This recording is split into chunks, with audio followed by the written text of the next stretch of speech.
ನಮ್ಮ ಪಾಲು ಕರ್ನಾಟಕದ ರೈತರಿಗೆ ಅನ್ಯಾಯ ಮಾಡುತ್ತಿರುವ ಬಿಜೆಪಿಗೆ ಕರ್ನಾಟಕಕ್ಕೆ ಮಲತಾಯಿ ಧೋರಣೆ ಮಾಡುತ್ತಿರುವ ಕೇಂದ್ರಕ್ಕೆ ರಾಜ್ಯದ ರೈತರ ಬರದಿಂದ ಬಳವಿರುವ ರೈತರಿಗೆ ಅನ್ಯಾಯ ಮಾಡಿರುವ ಬಿಜೆಪಿಗೆ ಕಡೆಗಣಿಸುತ್ತಿರುವ ನರೇಂದ್ರ ಮೋದಿಗೆ ತೊಲಗಲಿ ತೊಲಗಲಿ. ಕರ್ನಾಟಕಕ್ಕೆ ಚಂಬು ಕೊಟ್ಟ ಬಿಜೆಪಿಗೆ ಕರ್ನಾಟಕಕ್ಕೆ ಚಂಬು ಕೊಟ್ಟ ವರ್ಷಕ್ಕೆ 52,000 ಕೋಟಿ ಚಂಬು ಕೊಟ್ಟ ಬಿಜೆಪಿಗೆ ವರ್ಷಕ್ಕೆ 52,000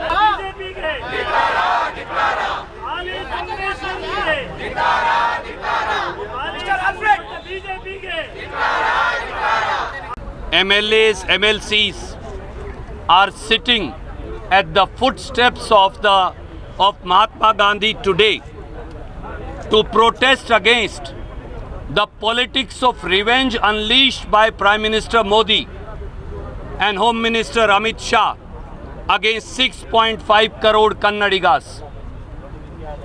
We are here today to point out that Prime Minister Modi and Shri Amit Shah have unleashed vendetta politics, malice and malafide against the farmers of Karnataka, against the Raita Bandhu of Karnataka. We are here to warn the Prime Minister and the Home Minister that 18,172 crore of drought relief that is being denied to the farmers of Karnataka is unacceptable to its people. We are here to protest and to point out and join each and every Kannadiga in unison to say, Amit Shah ji, Prime Minister Modi, they have no right to set their foot on the soil of Karnataka unless and until every single penny of 18,172 crore of drought relief is released to the farmers of Karnataka. We are here to say that injustice, iniquity and enmity to people of Karnataka in denying them 58,000 crore of 15th Finance Commission will not be tolerated. We are here to say and give a clarion call to people of Karnataka to rise in unison to demand from BJP, from Mr. Modi, from Mr. Amit Shah and demand an answer as to why for every 100 rupees of tax, only rupees 13 are returned to Karnataka. Why 6,000 crore rupees of Bhadra Dam money is not given. Why 25,000 crore rupee of peripheral Bangalore road money is not being given. Why is Karnataka being treated in a step-motherly fashion? And why is Modi and Amit Shah and the BJP government of the center seeking revenge against people of Karnataka? That's what we are here today to rise under the leadership of Shri Siddaramaiah. ಇವತ್ತು ಕಾಂಗ್ರೆಸ್ ಪಕ್ಷದ ವತಿಯಿಂದ ಕೇಂದ್ರ ಸರ್ಕಾರದ ಮಲತಾಯಿ ಧೋರಣೆ ಕರ್ನಾಟಕದ ಬಗ್ಗೆ ಅವರು ತಾಳಿರ್ತಕ್ಕಂಥದ್ದನ್ನು ಪ್ರತಿಭಟಿಸಿ ಸಾಂಕೇತಿಕವಾದಂಥ ಪ್ರತಿಭಟನೆಯನ್ನು ಮಾಡಿದ್ದೇವೆ. ನರೇಂದ್ರ ಮೋದಿಯವರು ಮತ್ತು ಅಮಿತ್ ಶಾ ಅವರು ಕರ್ನಾಟಕವನ್ನು ದ್ವೇಷಿಸ್ತಾರೆ, ಕರ್ನಾಟಕದ ರೈತರನ್ನು ದ್ವೇಷಿಸ್ತಾರೆ. ಕರ್ನಾಟಕಕ್ಕೆ ನ್ಯಾಯ ಕೊಡಿ ಅಂತ ಕೇಳಿದಾಗ ಇವತ್ತವರೆಗೂ ಕೂಡ ಕೇಂದ್ರ ಸರ್ಕಾರ ಸ್ಪಂದಿಸಿಲ್ಲ. ನರೇಂದ್ರ ಮೋದಿಯವರು ಸ್ಪಂದಿಸಿಲ್ಲ, ಅಮಿತ್ ಶಾ ಅವರು ಸ್ಪಂದಿಸಿಲ್ಲ, ನಿರ್ಮಲಾ ಸೀತಾರಾಮನ್ ಅವರು ಸ್ಪಂದಿಸಿಲ್ಲ. ಅದಕ್ಕೋಸ್ಕರ ಈ ಪ್ರತಿಭಟನೆಯನ್ನು ಹಮ್ಮಿಕೊಂಡು ರಾಜ್ಯದ ಜನರ ಗಮನವನ್ನು, ದೇಶದ ಗಮನವನ್ನು ಸೆಳೀತಕ್ಕಂಥ ಪ್ರಯತ್ನವನ್ನು ನಾವು ಮಾಡಿದ್ದೀವಿ. ನಾವು ಸೆಪ್ಟೆಂಬರ್ ತಿಂಗಳಲ್ಲೇ ಕರ್ನಾಟಕದ ಬರಗಾಲದ ಬಗ್ಗೆ ನಾವು ಮೆಮೊರಾಂಡಮನ್ನು ಕೊಟ್ಟಿದ್ದೀವಿ ಸೆಪ್ಟೆಂಬರ್ 20ನೇ ತಾರೀಕು 22ನೇ ತಾರೀಕು ಮೆಮೊರಾಂಡಮನ್ನು ಕೊಟ್ಟಿದ್ದೀವಿ. ಅದಾದಮೇಲೆ ಕೇಂದ್ರದ ತಂಡ ಬಂದು ಇಲ್ಲಿ ಪರಿಶೀಲನೆಯನ್ನು ಮಾಡಿ 4 ದಿನಗಳ ಕಾಲ ಪರಿಶೀಲನೆ ಮಾಡಿ ಕೇಂದ್ರ ಸರ್ಕಾರಕ್ಕೆ ವರದಿಯನ್ನು ಕೊಟ್ಟಿದ್ದಾರೆ. ಈ ಮಧ್ಯೆ ಕೃಷ್ಣ ಬೈರೇಗೌಡ, ಚಲುವರಾಯಸ್ವಾಮಿ ಮತ್ತು ಪ್ರಿಯಾಂಕ್ ಖರ್ಗೆ ಇವರೆಲ್ಲರೂ ಕೂಡ ಸಂಬಂಧಪಟ್ಟಂಥ ಮಂತ್ರಿಗಳನ್ನು ಭೇಟಿ ಮಾಡಿ ಕರ್ನಾಟಕ ಇವತ್ತು ನಾವು ಎದುರಿಸ್ತಾ ಇರ್ತಕ್ಕಂಥ ಬರಗಾಲದ ಬಗ್ಗೆ ವಿವರಿಸಿದ್ದಾರೆ. ಕರ್ನಾಟಕದಲ್ಲಿ ಇವತ್ತು ಭೀಕರವಾದಂಥ ಬರಗಾಲ ಇದೆ. 240 ತಾಲೂಕುಗಳಲ್ಲಿ 223 ತಾಲೂಕುಗಳನ್ನು ಬರಗಾಲ ಪೀಡಿತ ತಾಲೂಕುಗಳು ಅಂತೇಳಿ ಘೋಷಣೆ ಮಾಡಿದ್ದೀವಿ. ಬಹುಶಃ 100 ವರ್ಷಗಳ ನಂತರ ಇಂಥ ಭೀಕರವಾದಂಥ ಬರಗಾಲವನ್ನು ನಾವು ಎದುರಿಸ್ತಾ ಇದ್ದೀವಿ. ಸೊ ಇಷ್ಟೆಲ್ಲ ಮೆಮೊರಾಂಡಮ್ ಕೊಟ್ಟರೂ ಕೂಡ ಇಲ್ಲಿ ಅಮಿತ್ ಶಾ ಅವರು ಬಂದು ಚನ್ನಪಟ್ಟಣಕ್ಕೆ ಬಂದಿದ್ದಾಗ ಮೆಮೊರಾಂಡಮ್ ಕೊಡೋದನ್ನೇ ವಿಳಂಬವಾಗಿ ಕೊಟ್ಟರು ಅಂತೇಳಿ ಸುಳ್ಳನ್ನು ಹೇಳಿದ್ದಾರೆ. ವಿಳಂಬವಾಗಿ ಕೊಟ್ಟರು ಅಂತೇಳಿ ಸುಳ್ಳನ್ನು ಕೊಟ್ಟಿದ್ದಾರೆ. ನಿರ್ಮಲಾ ಸೀತಾರಾಮನ್ ಬಂದು ಇಲ್ಲಿ ಅವರೇನು ಹೇಳಿದ್ದಾರೆ ಅಂತಂದರೆ ಅವರು ಗ್ಯಾರಂಟಿ ಯೋಜನೆಗಳಿಗೆ ದುಡ್ಡು ಕೇಳ್ತಾ ಇದ್ದಾರೆ, ಬರಗಾಲಕ್ಕೆ ದುಡ್ಡು ಕೇಳ್ತಾ ಇಲ್ಲ ಅಂಥೇಳಿ ಅವರು ಹೇಳಿದ್ದಾರೆ. ಇಬ್ಬರು ಹೇಳಿರೋದು ಸುಳ್ಳು, 100ಕ್ಕೆ 100 ಸುಳ್ಳು. ನಾವು ಗ್ಯಾರಂಟಿ ಯೋಜನೆಗಳಿಗೆ ಒಂದೇ ಒಂದು ಪೈಸೆನೂ ಕೂಡ ಕೇಂದ್ರದಿಂದ ಕೇಳಿಲ್ಲ, ಬೇಕಾಗೂ ಇಲ್ಲ. ನಾವು ಗ್ಯಾರಂಟಿ ಯೋಜನೆಗಳಿಗೆ ನಮ್ಮ ಸಂಪನ್ಮೂಲಗಳಿಂದಲೇ ಬರೆಸಿದ್ದೇವೆ. 36,000 ಕೋಟಿ 23-24 ಬರೆಸಿದ್ದೇವೆ. ಮುಂದಿನ ವರ್ಷಕ್ಕೆ ಅಂದರೆ 24-25ಕ್ಕೆ 52,009 ಕೋಟಿ ರೂಪಾಯಿಗಳನ್ನು ಇಟ್ಟಿದ್ದೇವೆ. ಅದರಿಂದ ನಾವು ಗ್ಯಾರಂಟಿ ಯೋಜನೆಗಳಿಗೆ ದುಡ್ಡು ಕೇಳ್ತಾ ಇಲ್ಲ. ಬರಗಾಲಕ್ಕೆ ಇವತ್ತು 48,000 ಹೆಕ್ಟೇರ್ ಮಳೆ ಇಲ್ಲದೇ ಬೆಳೆ ನಷ್ಟ ಆಗಿದೆ. ರೈತರು ಕಷ್ಟದಲ್ಲಿದ್ದಾರೆ. ನಾವು ರೈತರಿಗೆ ನಮ್ಮ ಸರ್ಕಾರದ ವತಿಯಿಂದಲೇ ಮೊದಲನೇ ಕಂತು 2,000 ರೂಪಾಯಿ ಒಳಗಡೆ 2,000 ರೂಪಾಯಿವರೆಗೆ ಬಿಡುಗಡೆ ಮಾಡಿದ್ದೀವಿ. ಸುಮಾರು 34 ಲಕ್ಷ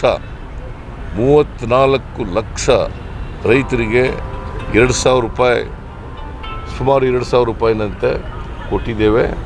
650 ಕೋಟಿ ರೂಪಾಯಿಗಳನ್ನು ಬಿಡುಗಡೆ ಮಾಡಿ ನಾವು ರೈತರಿಗೆ ತಲುಪಿಸ್ತಕ್ಕಂಥ ಪ್ರಯತ್ನವನ್ನು ಮಾಡಿದ್ದೀವಿ. ಬರಗಾಲವನ್ನು ಸಮರ್ಥವಾಗಿ ಇಲ್ಲಿವರೆಗೆ ಎದುರಿಸಿದ್ದೀವಿ. ಕುಡಿಯೋ ನೀರು ಇರ್ಬೋದು, ಮೇವಿರ್ಬೋದು, ಜನರಿಗೆ ಕೆಲಸ ಕೊಡ್ತಕ್ಕಂಥದ್ದು ಇರ್ಬೋದು, ಗುಳೆ ಹೋಗೋದನ್ನು ತಪ್ಪಿಸ್ತಕ್ಕಂಥ ಕೆಲಸ ಇರ್ಬೋದು, ಇವೆಲ್ಲವನ್ನು ಕೂಡ ಮತ್ತು ರೈತರಿಗೆ ಪರಿಹಾರ ಮೊದಲನೇ ಕಂತಿನ ಪರಿಹಾರ ಕೊಡ್ತಕ್ಕಂಥದ್ದು ಇರ್ಬೋದು, ಇವೆಲ್ಲವೂ ಕೂಡ ನಾವು ಮಾಡಿದ್ದೇವೆ. ನಾವು 18,172 ಕೋಟಿ 18,172 ಕೋಟಿ ಕೇಂದ್ರ ಸರ್ಕಾರಕ್ಕೆ ಮನವಿ ಸಲ್ಲಿಸಿ NDRFನಿಂದ ಬಿಡುಗಡೆ ಮಾಡಬೇಕು ಅಂತೇಳಿ ಒತ್ತಾಯ ಮಾಡಿದ್ದೀವಿ. ನಾವು ಇದನ್ನು ಮಂಡಿಸಿ ಮೆಮೊರಾಂಡಮ್ ಕೊಟ್ಟು ಸುಮಾರು 7 ತಿಂಗಳುಗಳಾಯಿತು. ಅಕ್ಟೋಬರ್ನಲ್ಲೇ ಕೇಂದ್ರ ತಂಡ ವರದಿನೂ ಕೂಡ ಕೊಟ್ಟಿದೆ. ನಾನೇ ಸ್ವತಃ ಚೀಫ್ ಮಿನಿಸ್ಟರನ್ನು ಪ್ರೈಮ್ ಮಿನಿಸ್ಟರನ್ನು ಭೇಟಿ ಮಾಡಿದ್ದೆ. ಆಗ ಹೇಳಿದ್ರು, ಇಲ್ಲ ನಾನು ಸಂಬಂಧಪಟ್ಟವ್ರಿಗೆ ಹೇಳ್ತೀನಿ, ಕೂಡಲೇ ಅದನ್ನು ಬಿಡುಗಡೆ ಮಾಡ್ತೀನಿ ಅಂತ ಹೇಳಿದ್ರು. ಅದಾದಮೇಲೆ ನಾನು ಕೃಷ್ಣ ಬೈರೇಗೌಡ 20ನೇ ತಾರೀಕು ಡಿಸೆಂಬರ್ 20ನೇ ತಾರೀಕು 19ನೇ ತಾರೀಕು ಪ್ರೈಮ್ ಮಿನಿಸ್ಟರ್ ಭೇಟಿ ಮಾಡಿದ್ದು. ಡಿಸೆಂಬರ್ 20ಕ್ಕೆ ಅಮಿತ್ ಶಾ ಅವರನ್ನು ಭೇಟಿ ಮಾಡಿದ್ದು. ಅಮಿತ್ ಶಾ ಅವರು ಹೇಳಿದ್ರು, ನಾನು ನಂಬ್ಕೊಬಿಟ್ಟು ಅವ್ರ ಮಾತನ್ನು ಏನಂತ ಹೇಳಿದ್ರು ಅಂತಂದರೆ, ಡಿಸೆಂಬರ್ 23ಕ್ಕೆ ಮೀಟಿಂಗ್ ಕರೆದಿದ್ದೀನಿ, ಅವತ್ತು ಇತ್ಯರ್ಥ ಮಾಡ್ತೀವಿ ಅಂತ ಹೇಳಿದ್ರು. ನಾವು ನಂಬ್ಕೊಂಡು ಬಂದು, ಆದರೆ ಇವತ್ತಿನವರೆಗೆ ಮೀಟಿಂಗ್ ಮಾಡಿಲ್ಲ. ಇವತ್ತಿನವರೆಗೆ 1 ರೂಪಾಯಿ ಬಿಡುಗಡೆ ಮಾಡಿಲ್ಲ. ಅದಕ್ಕೆ ನಾವೇನು ಹೇಳ್ತಾ ಇದ್ದೀವಿ, ನರೇಂದ್ರ ಮೋದಿಜಿ, ಅಮಿತ್ ಶಾ, ನೀವು ಯಾವ ಮುಖ ಹೊತ್ಕೊಂಡು ಇಲ್ಲಿ ಕರ್ನಾಟಕಕ್ಕೆ ಬರ್ತಾ ಇದ್ದೀರಿ? ಕರ್ನಾಟಕದ ನೆಲದ ಮೇಲೆ ಬರಲಿಕ್ಕೆ ನಿಮಗೆ ಯಾವುದೇ ನೈತಿಕತೆ ಇಲ್ಲ ಅಂತಕ್ಕಂಥ ಮಾತುಗಳನ್ನು ಹೇಳ್ತಾ ಇದ್ದೀವಿ. ಇವತ್ತು ಅದನ್ನೇ ಪ್ರತಿಭಟನೆಯನ್ನು ಕೂಡ ಮಾಡಿ ಅವ್ರನ್ನ ಗಮನಕ್ಕೆ ತರ್ತಕ್ಕಂಥ ಕೆಲಸವನ್ನು ಮಾಡಿದ್ದೇವೆ. ಸೊ ಹೀಗಾಗಿ ಅವರು ಭದ್ರಾ ಯೋಜನೆಗೆ 5300 ಕೋಟಿ ಕೊಡ್ತೀವಿ ಅಂತ ನಿರ್ಮಲಾ ಸೀತಾರಾಮನ್ ಅವ್ರ ಬಜೆಟ್ನಲ್ಲೇ ಹೇಳಿದ್ರು. ಇದು ಬರೀ ಭಾಷಣ ಅಲ್ಲ, ಬಜೆಟ್ನಲ್ಲಿ ಹೇಳಿದ್ದದು. ಬಜೆಟ್ ಪಾಸ್ ಆಗಿದೆ ಪಾರ್ಲಿಮೆಂಟ್ನಲ್ಲಿ. ಬೊಮ್ಮಾಯಿಯವರು ಕೂಡ ಇಲ್ಲಿ ಅವ್ರ ಬಜೆಟ್ನಲ್ಲಿ 23-24 ಬಜೆಟ್ನಲ್ಲಿ ಅವ್ರು ಹೇಳಿದ್ದಾರೆ, ಅವ್ರಿಗೆ ಥ್ಯಾಂಕ್ಸ್ ಹೇಳಿ 5300 ಕೋಟಿ ರೂಪಾಯಿ ಬರ್ತದೆ, ಮತ್ತು ಅಪ್ಪರ್ ಭದ್ರಾ ಯೋಜನೆಯನ್ನು ರಾಷ್ಟ್ರೀಯ ಯೋಜನೆಯನ್ನಾಗಿ ಮಾಡ್ತೀವಿ ಅಂತೆಲ್ಲ ಹೇಳಿದ್ದಾರೆ. ಇವತ್ತಿನವರಿಗೆ ರಾಷ್ಟ್ರೀಯ ಯೋಜನೆಯೂ ಆಗಲಿಲ್ಲ, 5300 ಕೋಟಿನಲ್ಲಿ 1 ರೂಪಾಯಿನೂ ಬರಲಿಲ್ಲ, ಇವತ್ತು ಬಂದಿಲ್ಲ. ಅದ್ರ ಜೊತೆಗೆ 15ನೇ ಹಣಕಾಸು ಆಯೋಗ 5495 ಕೋಟಿ ವಿಶೇಷ ಅನುದಾನ ಕೊಡಿ ಅಂತ ಹೇಳ್ತು, ಅದು ಕೊಡಲಿಲ್ಲ. ಇದಕ್ಕೆ ಕೊಡದೇ ಇರಲಿಕ್ಕೆ ಕಾರಣ ನಿರ್ಮಲಾ ಸೀತಾರಾಮನ್ ಮತ್ತು ನರೇಂದ್ರ ಮೋದಿಯವರು. ಇದು ಒಂದು. ಎರಡನೇದು, ಪೆರಿಫೆರಲ್ ರಿಂಗ್ ರೋಡ್ಗೆ 3000 ಕೊಡಿ ಅಂತ 3000 ಕೋಟಿ ಕೊಡಿ ಅಂತೇಳಿ ಶಿಫಾರಸು ಮಾಡಿದರು, ಅದನ್ನೂ ಕೊಡಲಿಲ್ಲ. ಕೆರೆಗಳ ಅಭಿವೃದ್ಧಿಗೆ ಬೆಂಗಳೂರಿನಲ್ಲಿರ್ತಕ್ಕಂಥ ಲೇಕ್ಸ್ ಅಭಿವೃದ್ಧಿಗೆ 3000 ಕೊಡಿ ಅಂತ ಹೇಳಿದ್ರು, ಅದನ್ನೂ ಕೊಡಲಿಲ್ಲ. ಸೊ ಇವತ್ತಿನವರಿಗೆ ಬರ ಪರಿಹಾರಕ್ಕೂ ಕೂಡ 1 ರೂಪಾಯಿ ಬಿಡುಗಡೆ ಮಾಡಲಿಲ್ಲ. ಅದಕ್ಕೋಸ್ಕರ ಈ ಪ್ರತಿಭಟನೆಯನ್ನು ಮಾಡಿ ಇವರು ಸುಮ್ಮನೆ ಕರ್ನಾಟಕಕ್ಕೆ ಬಂದು, ಯಾಕೆಂದರೆ ನರೇಂದ್ರ ಮೋದಿಯವರಿಗೆ ಜ್ಞಾಪಕ ಆಗೋದು ಚುನಾವಣೆ ಸಂದರ್ಭದಲ್ಲಿ ಮಾತ್ರ. ಕರ್ನಾಟಕ ಜ್ಞಾಪಕ ಪ್ರವಾಹ ಬಂದಾಗ ಬರಲಿಲ್ಲ, ಆಗ ಯಡಿಯೂರಪ್ಪನವರೇ ಮುಖ್ಯಮಂತ್ರಿ ಆಗಿದ್ದರು. ಭೀಕರವಾದಂಥ ಪ್ರವಾಹ ಬಂದಿತ್ತು, ಆ ಕಾಲದಲ್ಲಿ ಬರಲಿಲ್ಲ. ಆಮೇಲೆ ಇವತ್ತು ಭೀಕರವಾದಂಥ ಬರಗಾಲ ಬಂದಿದೆ, ಈಗಲೂ ಕೂಡ ಬರಲಿಲ್ಲ. ಚುನಾವಣೆ ಸಂದರ್ಭದಲ್ಲಿ ಮಾತ್ರ ಕರ್ನಾಟಕ ಜ್ಞಾಪಕ ಆಗ್ತದೆ, ಕರ್ನಾಟಕದ ಮತದಾರರನ್ನು ಓಟ್ ಕೇಳಲಿಕ್ಕೆ ಬರ್ತಾರೆ. ಅದಕ್ಕೋಸ್ಕರನೇ go back Narendra Modi, go back Amit Shah ಅಂತ ಹೇಳ್ತಾ ಇದ್ದೀವಿ. ಇವತ್ತು ಅಮಿತ್ ಶಾ ಅವರು ಬರ್ತಾ ಇದ್ದಾರೆ.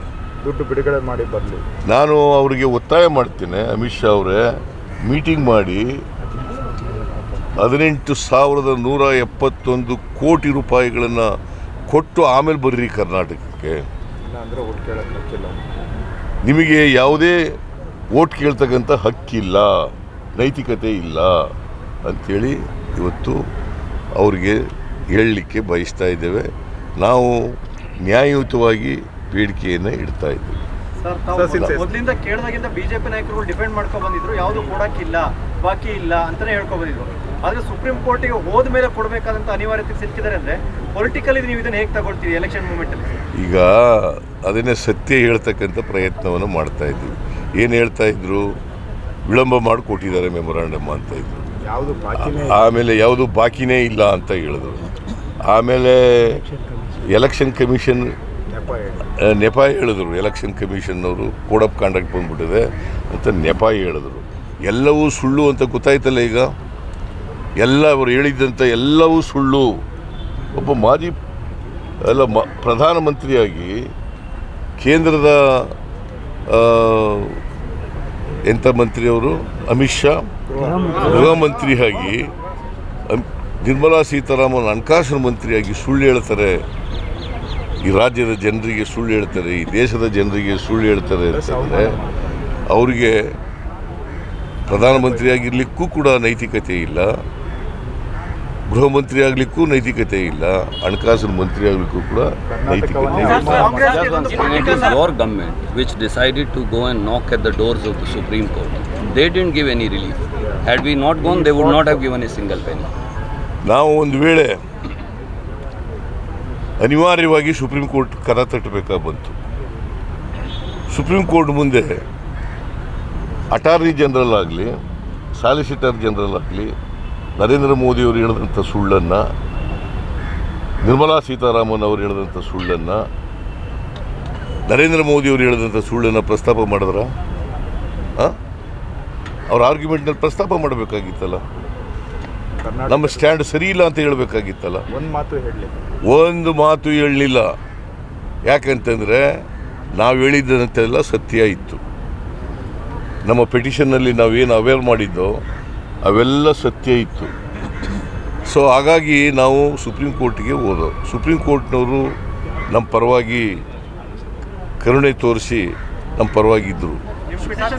ಅಲ್ಲ ಕೇಳಪ್ಪ ಇಲ್ಲಿ, ಒಂದು ವೇಳೆ ನಾವು ಸುಪ್ರೀಂ ಕೋರ್ಟ್ಗೆ ಹೋಗಿದ್ರೆ ₹1 ಕೊಡ್ತಿರ್ಲಿಲ್ಲ, ಪರಿಹಾರನೇ ಕೊಡ್ತಿರ್ಲಿಲ್ಲ.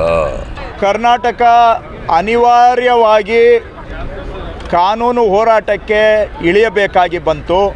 ಅನಿವಾರ್ಯ ಸಂದರ್ಭದಲ್ಲಿ ಸುಪ್ರೀಂ ಕೋರ್ಟ್ನ ಮೆಟ್ಟಿಲು ಏರಬೇಕಾಗಿ ಬಂತು. ನಾವು ಅದರ ಹಿಂದೆ ಕೇಂದ್ರ ಸರ್ಕಾರದಲ್ಲಿ ಎಲ್ಲ ಅಧಿಕಾರಿಗಳ ಬಾಗಿಲು ತಟ್ಟಿ ಅವ್ರನ್ನ ಭೇಟಿ ಮಾಡಿ ಕೈ ಮುಗಿದಿದ್ದೇವೆ. ಮಾನ್ಯ ಹಣಕಾಸು ಸಚಿವರು, ಕೇಂದ್ರ ಗೃಹ ಸಚಿವರು, ಪ್ರೈಮ್ ಮಿನಿಸ್ಟ್ರನ್ನು ಭೇಟಿ ಮಾಡಿ ಅವರಿಗೆ ಶಾಲು ಹಾಕಿ, ಹಾರ ಹಾಕಿ, ಮೈಸೂರು ಪೇಟ ಧರಿಸಿ ಕೈ ಮುಗಿದು ಅವ್ರ ಹತ್ರ ಕೇಳ್ಕೊಂಡ್ವಿ, ನಮ್ಮ ರಾಜ್ಯದ ರೈತರಿಗೆ ಬರಬೇಕಾಗಿರೋ ಬರ ಪರಿಹಾರ ಹಣ ಕೊಡಿ ಅಂತ. ಆದರೂ ಅವರಿಗೆ ಕರ್ನಾಟಕದ ರೈತರಿಗೆ ನ್ಯಾಯ ಕೊಡೋ ಮನಸ್ಸು ಬರಲಿಲ್ಲ. ಅನಿವಾರ್ಯವಾಗಿ 7 ತಿಂಗಳು ಕಾದು ಕಾದು ಕಾದು ಸಮಯಕ್ಕೆ ಸರಿಯಾಗಿ ಪರಿಹಾರ ಸಿಗದೆ ಹೋದರೆ ರೈತರು ಹಾಳಾಗ್ತಾರೆ, ತೊಂದರೆ ಆಗುತ್ತೆ ಅಂಥೇಳಿ ಪರಿಹಾರ ಕೊಡಲೇಬೇಕು ಅಂತ ನಾವು ಸುಪ್ರೀಂ ಕೋರ್ಟ್ ಮೆಟ್ಲು ಹತ್ತಿ ಕಾನೂನು ಹೋರಾಟವನ್ನು ಮಾಡಿ ಇವತ್ತು ನಮ್ಮ ಕಾನೂನು ಹೋರಾಟಕ್ಕೆ ಜಯ ಸಿಕ್ಕಿದೆ ಅಂತ ಹೇಳಿದರೆ ಕರ್ನಾಟಕಕ್ಕೆ ಸಿಕ್ಕ ಜಯ ಇದು. ಗ್ಯಾರಂಟಿ ನ್ಯೂಸ್, ಸುದ್ದಿ ಖಚಿತ, ನ್ಯಾಯ ನಿಶ್ಚಿತ.